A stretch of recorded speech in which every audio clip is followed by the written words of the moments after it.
I keep scrolling. Swipe up, swipe up, swipe up. I watch the stories, the wins, the perfect angles, a highlighted reel that never ends.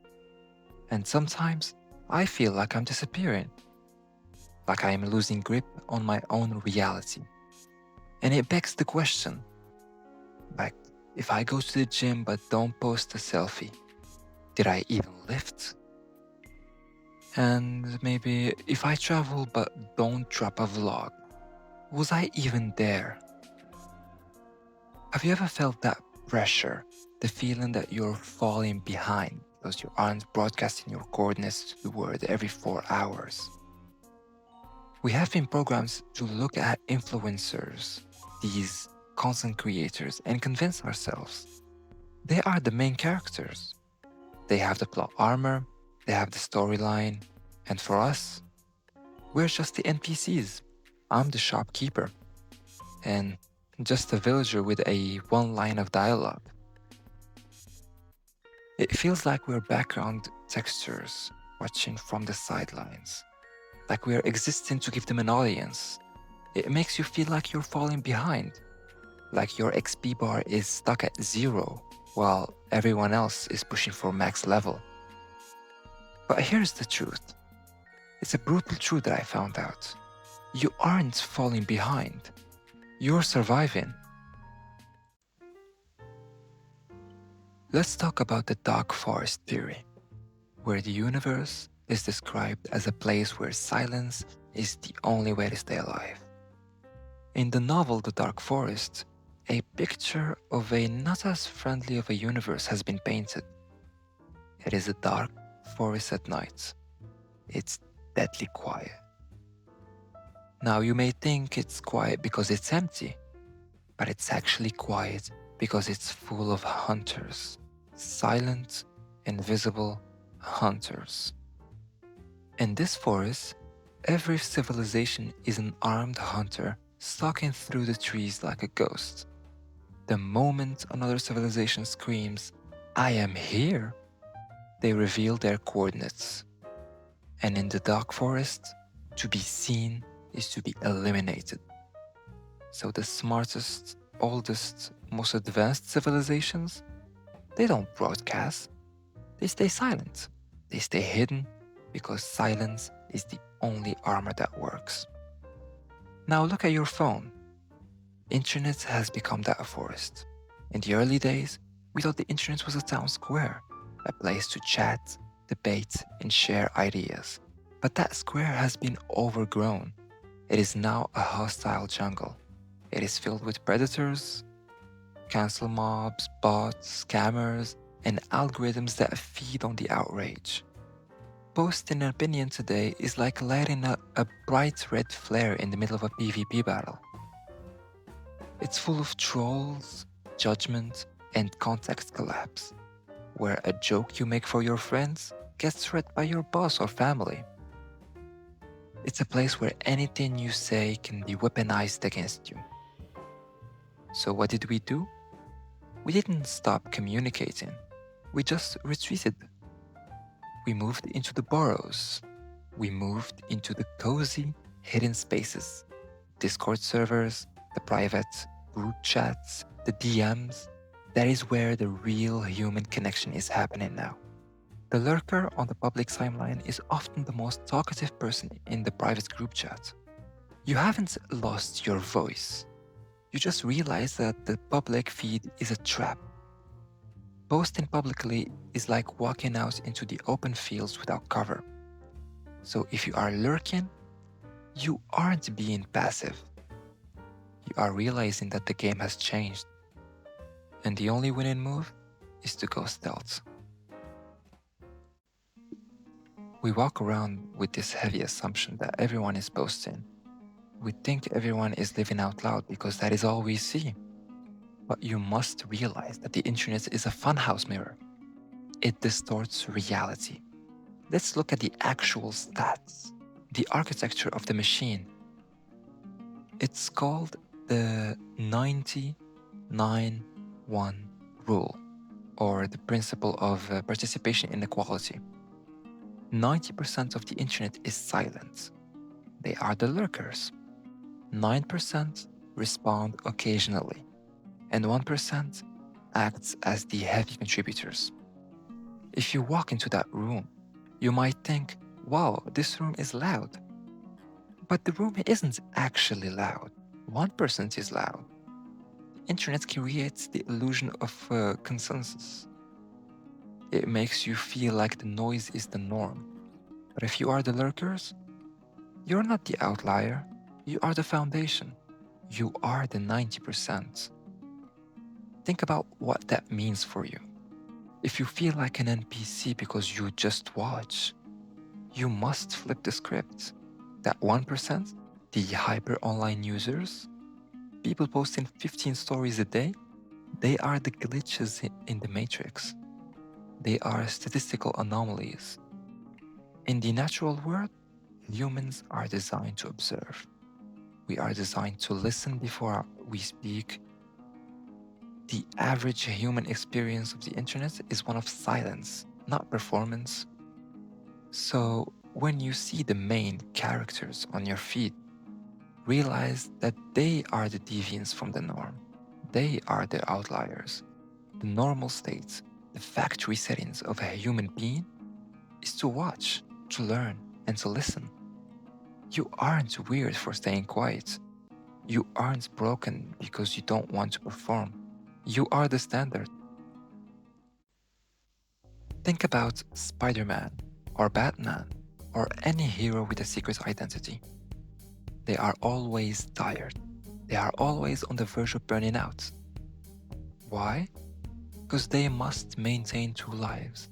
They must perform as the invincible hero for the city, and then be a normal, messy human being. Social media forces every single one of us to be a performer. There is another reason this performance trains you.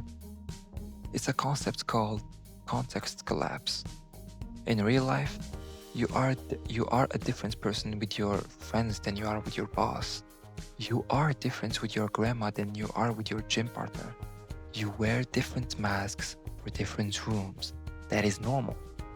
But social media smashes all those rooms together.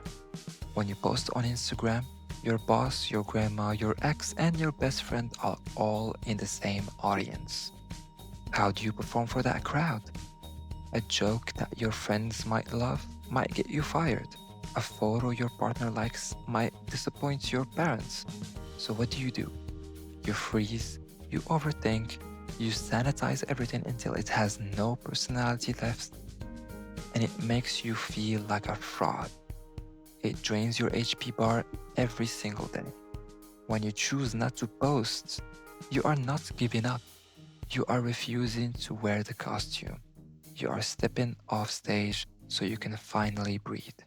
And let's be real, you are not getting paid for this. You are doing unpaid labor for the algorithm. The non-poster realizes this game is rigged. They realize that by staying silent, they avoid the collapse. They save their energy for people who actually know them, the people backstage, rather than burning out trying to impress strangers in the crowd. How do you play your favorite game? Do you play it to watch the numbers go up? Do you play it just to grind achievements? Or do you play for the immersion? If life was a video game, posting is like staring at the HUD, heads-up display, instead of looking at the graphics. You are walking through a world with infinite resolution, perfect lighting, and zero lag. But instead of looking at it, you are staring at the minimap. You are staring at the inventory screen. You are looking at life through a 6-inch rectangle. Think about the last time you saw a perfect sunset or went to a concert.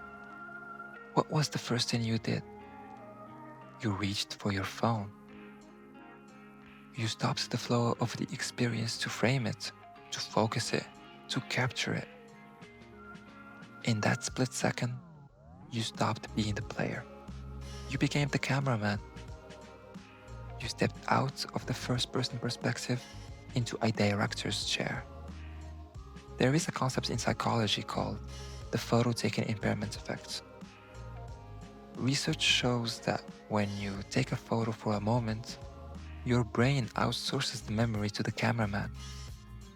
You actually remember less of the details because you told your brain, don't worry, the hard drive has this one. You have the JPG, sure, but you lost the feeling. Stop engaging in performative connections and start finding genuine connection. This way, you are no longer interrupting your own cognitive processing to edit a photo. You are just there. The secure observer doesn't need external validation. They have internal validation. They know that the sun on their face feels better than digital applause. They know that winning the game doesn't mean having the highest score on the leaderboard. It means enjoying the gameplay. And now, we have to look at your character sheet. We have to be honest. There are two types of players who don't post. You need to figure out which one you are. First, there is the anxious lurker. This player wants to participate. They have the screenshot, they have the tweet written out, but they delete it. They are inhibited by the fear of rejection or the fear that they are not cool enough. They are suffering from the spotlight effect, psychological bias where we think everyone is watching us, waiting for us to mess up. If this is you, your silence isn't a strategy, it's a debuff, it's a stun mechanic. Once you switch to that secure build, the second player, you unlock a new ability. It's called JOMO, the joy of missing out. You will recognize that online arguments are futile and that digital praise is superficial. You will have internal boundaries. You don't need to prove you're happy to a bunch of strangers to be happy. For years, we've been driven by FOMO, fear of missing out. The fear that if we are not online, if we are not part of the discourse, we are losing social capital. But JOMO is the antithesis of that. It is the satisfaction of being content with your own company. Psychologically, JOMO is linked to the need for autonomy. It means you are no longer being controlled by the pin of a notification. Think about it like this. When you beat a boss in a game, do you need the achievement unlocked icon to pop up to know you won? Or do you know you won because you're the one holding the controller? The secure observer doesn't need the digital applause to know they leveled up. They don't need the trophy. They played for the gameplay. They understand that you can't be everywhere and be fully anywhere. So they choose to be here, in reality, in the quiet. In a world designed to be a social panopticon, where we are all guards and prisoners watching each other, invisibility is a superpower. The system demands your data, it demands your face, it demands your content. By denying it those things, you are engaging in a quiet rebellion. You are proving that you exist for yourself, not for the consumption of others. We live in an era obsessed with the main character energy. We are told that if we aren't broadcasting, we don't matter. But look at the board. Look at the game we are playing. It is a game of performative social media where every utterance is weaponized and every moment is commodified. Sometimes the most powerful move isn't to play harder, it is to be the digital stoic. The digital stoic looks at the chaos of the internet, the noise, the algorithm, and calculates the odds. They realize that the only winning move is not to play. This isn't about giving up. It's about opting out. It is a refusal to perform unpaid labor for an app that doesn't care about you. It is a reclamation of the backstage of your life. Don't let anyone tell you that you are an NPC. They are the people reacting to every trend, the ones trapped in a circle of validation. They are the ones following a script. You? You are the only one writing your own story, because you are the only one who knows what it actually looks like. So keep your life for yourself. Embrace the silence. The forest is dark. It's okay to stay in the shadows.